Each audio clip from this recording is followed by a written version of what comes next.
یہ بدر کی وادی میں حضرت معاذ اور معوذ بن عفراء رضی اللہ عنہما، دو چھوٹے بچے، بچوں پر جہاد تو ہے نہیں، لیکن یہ ضد کر کے اصرار کر کے حضور کے پاس آئے تھے، کہا ہمیں اجازت دے دے۔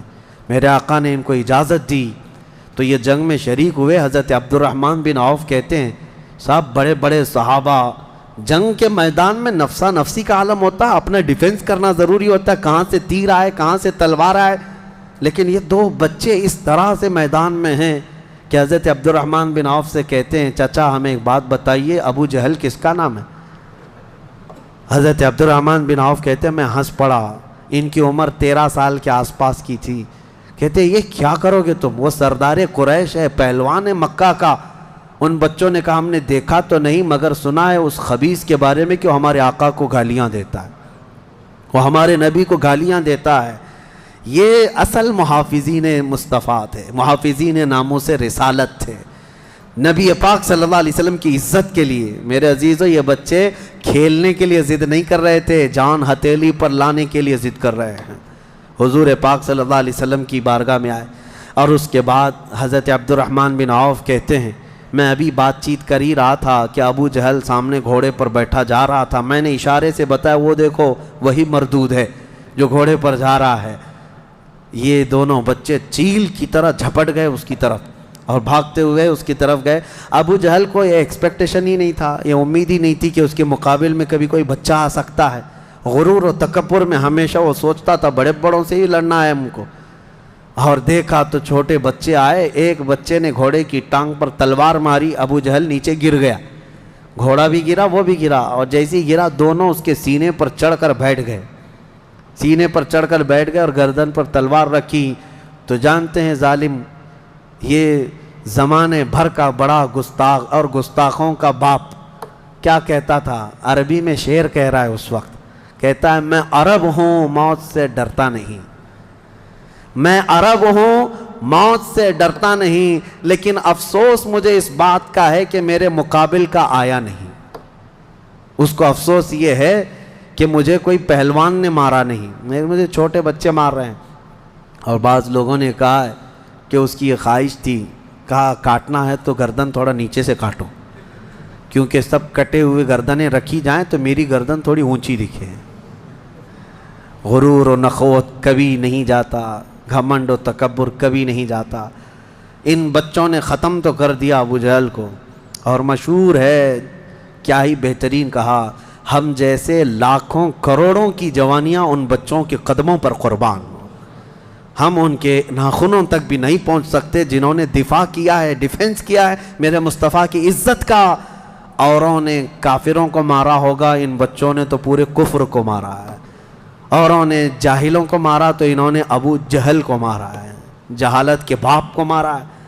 اسی جنگ میں شہزادے حضرت معاذ کا مونڈھا کسی کافر نے مار کر کے ختم کر دیا، تلوار سے کندھے کو مار دیا، لیکن جذبہ ختم نہیں ہوا۔ اس بچے نے دوسرے ہاتھ میں تلوار لی اور لڑنا شروع کیا، اور اپنے ہاتھ کو پیر میں دبا کر کھینچ کے نکال دیا۔ یہ زیادہ دیر تک نہیں، یہ دونوں شہزادے لڑتے رہے میدان بدر میں۔ شام سے پہلے پہلے دونوں بچے بھی شہید ہوئے، حضرت معاذ بھی شہیدوں میں ہیں، حضرت معوذ بھی شہیدوں میں ہیں۔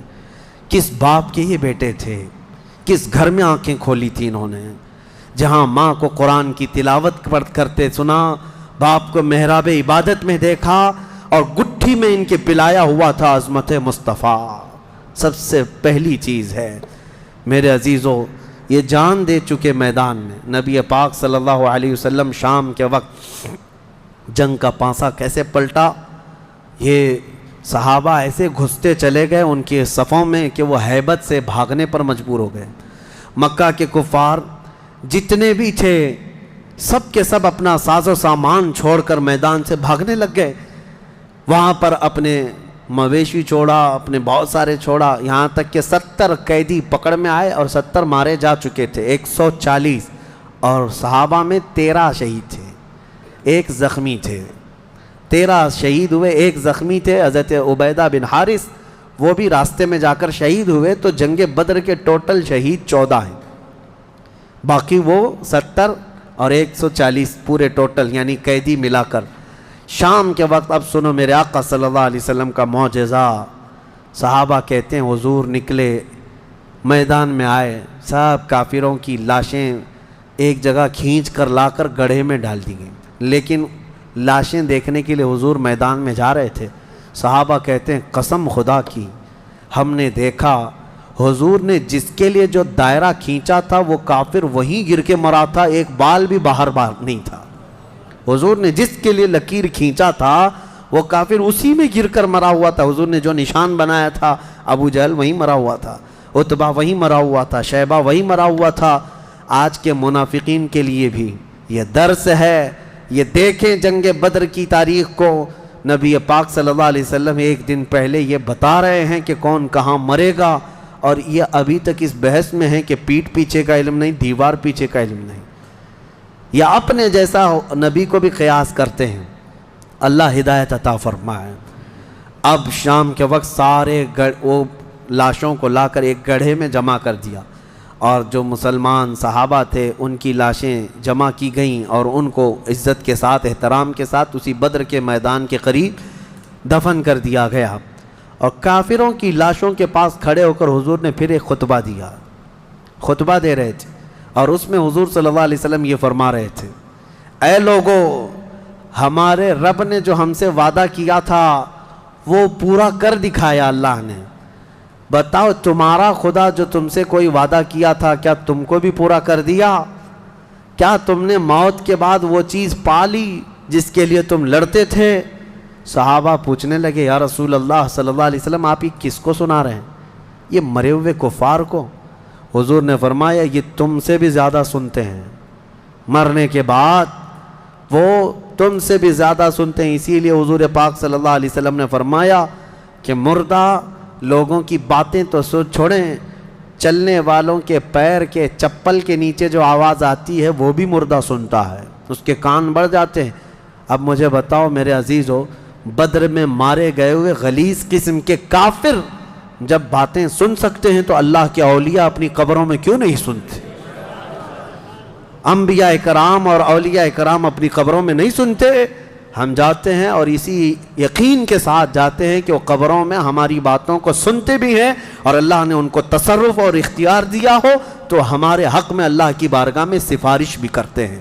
یہ ہے جنگ بدر. اس کا خلاصہ یہی ہے کہ وہ اگرچہ 313 نہتے تھے لیکن یقین کامل تھا. اسی کو اقبال نے کہا ہے، یقین محکم عمل پہ ہم، جہاد محبت فاتح عالم، جہاد زندگانی میں ہیں یہ مردوں کی شمشیریں.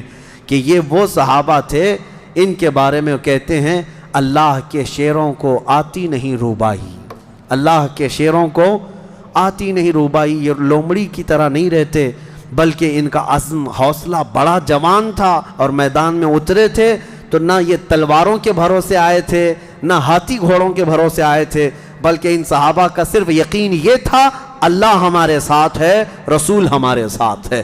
اے مومنوں، آج اس بدر کی تاریخ کے بعد میں آپ سے بھی یہی کہنا چاہوں گا، آج جتنے بھی ابو جہل ناچ رہے ہوں ان کو ناچنے دو اور پکار کر کہو ان اللہ معنا، بے شک اللہ ہمارے ساتھ ہے، بے شک اللہ ہمارے ساتھ ہے. آزمائش ہوگی، امتحان ہوگا، کچھ تو مریں گے کچھ تو کٹیں گے، لیکن غلبہ حق کا ہی ہوگا. حل الحق یعلو ولا یعلی علیہ، فرمایا گیا حق ہمیشہ بلند ہو کر رہے گا، اس کے اوپر کوئی غالب نہیں آئے گا. ہو سکتا ہے صدیوں تک اس کو کوئی پکڑ کر کے رکھے، حق کو گرفتار کر کے رکھے، لیکن کبھی بھی وہ اس طرح نیست و نابود نہیں کیا جائے گا. قیامت تک حق کو بلند ہونا ہے.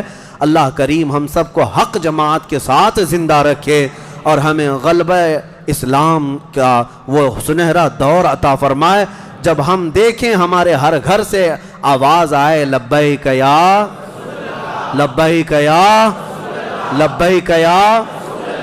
آؤ آج کے اس بدر کی تاریخ کے بعد ہماری بزرگوں کی یہ عادت کریمہ رہی ہے کہ انہوں نے اصحاب بدر رضوان اللہ تعالیٰ علیہ مجمعین کے ناموں کی تلاوت کو حرز جاں بنا کر رکھا ہے کہ بزرگوں نے فرمایا یہ 313 صحابہ کے ناموں میں اتنی تاثیر ہے کہ جو ان کے ناموں کی تلاوت کرتا ہے اللہ تعالیٰ اس کی کوئی دعا رد نہیں فرماتا۔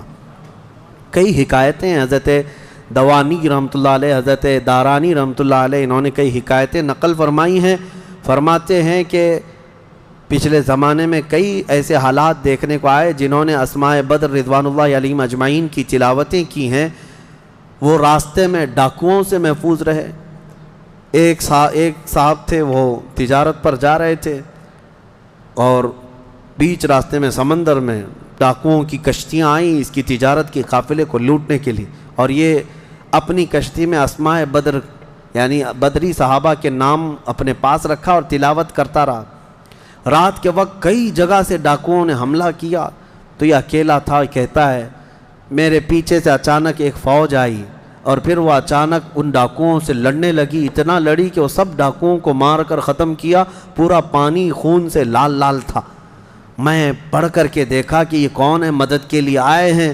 پلٹ کر کے میں نے پوچھا، آئی ہوئی جماعت نے کہا جن کے ناموں کی تو تلاوت کر رہا ہے ہم وہی اصحاب بدر ہے، رسول اللہ صلی اللہ تعالیٰ علیہ وسلم کے ساتھی ہیں، اللہ نے ہمیں تصرف دیا ہے۔